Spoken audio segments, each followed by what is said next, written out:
వాళ్ళే కాంగ్రెస్ వాళ్ళు ఏమంటారు మరి బీజేపీ ఉన్న బీఆర్ఎస్ ఒకటని వాళ్ళు అంటారు, మీరేమంటారు కాంగ్రెస్ ఉన్న బీజేపీ ఒకటని మీరు అంటారు. అసలు ఏంది ఇప్పుడు మరి ప్రజలు అసలు మరి ఎవరి సైడ్ ఉండాలంటారు? ప్రజలు విజ్ఞతతో ఆలోచించారు.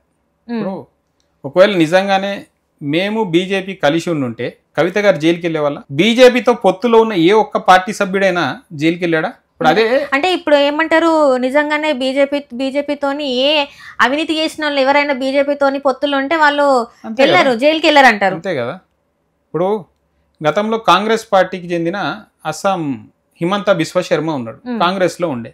ఆయన మీద సిబిఐ కేసులు అయింది. సిబిఐ కేసులు అవ్వగానే ఏం చేశాడు, బీజేపీలో జాయిన్ అయ్యాడు. ఏమైంది, ఇప్పుడైనా బీజేపీ తరఫున అక్కడ ముఖ్యమంత్రి. అంటే వాషింగ్ మిషన్ ఎక్కడైంది, అక్కడికి ఆయన మీద దర్యాప్తు జరుగుతుందా? ముఖ్యమంత్రిని ఎప్పుడైనా విచారించిందా? ఆయన జాయిన్ అయిన తర్వాత బీజేపీలో సువేంది అధికారి ఉన్నాడు బెంగాల్లో, ఆయన ఈ నారదా స్కామ్ లో ఉన్నాడు. దానిలో ఈడీ కేసు సిబిఐ కేసు రెండు అయినాయి ఆయన మీద.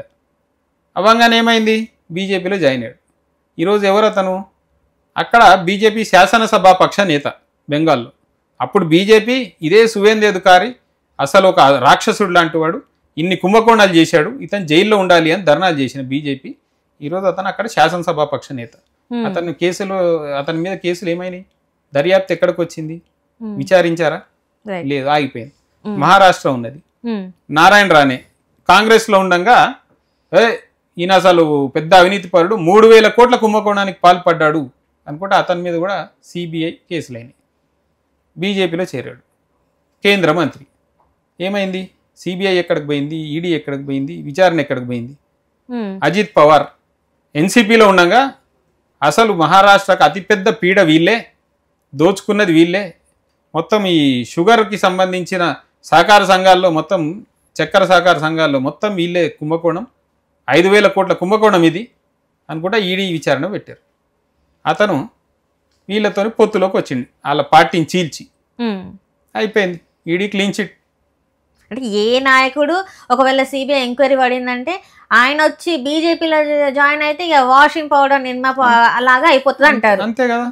అంటే సిబిఐ అనేది జస్ట్ ఏంటంటే నిన్న మొన్న మాట్లాడినట్టు రేవంత్ రెడ్డి మాట్లాడినట్టు బీజేపీ జేబు సంస్థలు అంటారా మీరు? మేమనడం కాదమ్మా, సుప్రీంకోర్టు స్వయంగా అన్నది. CBI is a caged parrot. ఈ మాట నేనన్నది కాదు, సుప్రీంకోర్టు అన్నది. అంటే పంజరంలో చిలక, ఎవరు ఏది చెప్తే అది చెప్పడం తప్పితే దానికి ఇంకో చాయిస్ లేదు అని సుప్రీంకోర్టు అన్నది, మేమనలే. అంటే ఇప్పుడు కాళేశ్వరం ప్రాజెక్ట్ మీద ఏదైతే అవినీతి జరిగిందో దాన్ని ఇప్పుడు రేవంత్ రెడ్డి గారు మేము మరి సిబిఐకి దర్యాప్తు చేయమని చెప్పేసి చెప్తున్నా, లెటర్ కూడా రాసినాడు. ఒకవేళ సిబిఐ ఇప్పుడు టేకప్ చేసిందంటే బీజేపీ చేతిలోకి వెళ్ళినట్టేనా ఇదంతా కూడా, ఈ కేసు అంతా ఇప్పుడు ఏదైతే ఉందో? ఎందుకంటే ఇప్పుడు అక్కడ వాళ్ళకి ఇచ్చింది కూడా, సిబిఐకి ఇచ్చింది కూడా ఎవరంటే గోష్ రిపోర్ట్ ఇవ్వలే, ఎన్డీఎస్ఏ రిపోర్ట్ ఇచ్చిండ్రు. మరి గోష్ రిపోర్ట్ ఎందుకు, ఈ విచారణ ఎందుకు చేసిండ్రు, ఈ కమిషన్ ఎందుకు వేసిండ్రు? ఈ రిపోర్ట్ ఇవ్వాలి కదా, 669 పేజీల రిపోర్ట్ ఇవ్వకుండా ఎందుకు మళ్ళీ మరి ఎన్డీఎస్ఏ రిపోర్ట్ ఇచ్చిండ్రు? దీన్ని ఎట్లా చూడాలంటారు? మరి దీని మీద ఎవరు ఎందుకు మాట్లాడతలేరు? ఎందుకు మేము మాట్లాడుతూనే ఉన్నామమ్మా. అది ఎన్డీఎస్ఏ రిపోర్ట్ కాదు, ఎన్డీఏ రిపోర్ట్ అని మేము మొదట్లోనే అన్నాం. తర్వాత ఇక రేవంత్ రెడ్డి ఎందుకు ఇచ్చాడు సిబిఐ కంటే, రేవంత్ రెడ్డి ఎవరు, నరేంద్ర మోడీ చోటాబాయ్. ఇప్పుడు కాంగ్రెస్ లో ఉన్న ముఖ్యమంత్రి బీజేపీకి బాయ్ అయిపోయాడు, చోటాబాయ్ అయిపోయాడు. నరేంద్ర మోడీ నా బడాబాయ్ అని అతనే చెప్తాడు కదా. అదే ఇప్పుడు ఏ రాష్ట్రం, ఇప్పుడు ప్రధానమంత్రి అంటే అందరికి అన్న లెక్కనే కదా సార్. ఇప్పుడు మీరు ఎట్లా తప్పు పడతారు ఆ మాటని? అందరికి అన్న లెక్క అయినప్పుడు మరి అందరినీ సమానంగా చూడాలి కదా, అందరినీ సమానంగా చూడాలి కదా. మరి అట్లాంటప్పుడు తెలంగాణకి ఎందుకు నరేంద్ర మోడీ గారు ఎటువంటి ప్రాజెక్టుని ఇవ్వరు, కర్మాగారాన్ని ఇవ్వడు, లేకపోతే అదనపు నిధులు ఇవ్వడు? మరి బడాబాయ్ ఎందుకు చూడడు సరిగ్గా? అయినా సరే నా బడాబాయ్ అనుకుంటే ఇతను ఎందుకు తిరుగుతున్నాడు? ఓటుకు నోటు కేసు ఎఫెక్ట్ కాదా అది? ఎక్కువ మాటలు మాట్లాడితే లోపలేస్తారనే భయం కాదా? ఇప్పుడు అందు గురించే కదా ఇవన్నీ. అక్కడి నుంచి ఢిల్లీ నుంచి ఏం చెప్తారో ఇతను అదే పాటిస్తాడు కదా. మాయల ఫకీర్ ప్రాణం చిలుకలో ఉన్నది అని తెలిసే కదా చిలుకని గొంతు పడితే ఇతను చనిపోయింది.